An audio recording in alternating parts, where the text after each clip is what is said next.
উলুবনে মুক্তা ছড়ানো, এই কথাটা আমরা কম বেশি অনেকেই জানি।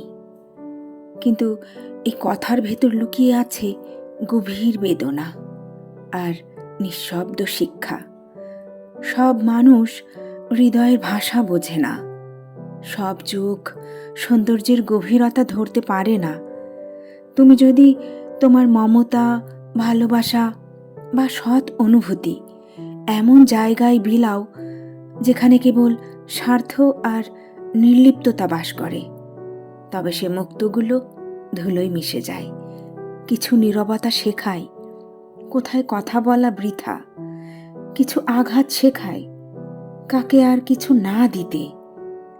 তাই শিখে নাও, তোমার মনের রত্ন শুধু সেই মানুষদের জন্য রাখো যারা তার দীপ্তি চিনবে। কারণ মূল্যহীনদের সামনে মূল্যবান কিছু দেখানো মানে নিজের হৃদয়কে অবমূল্যায়নের হাতে তুলে দেওয়া।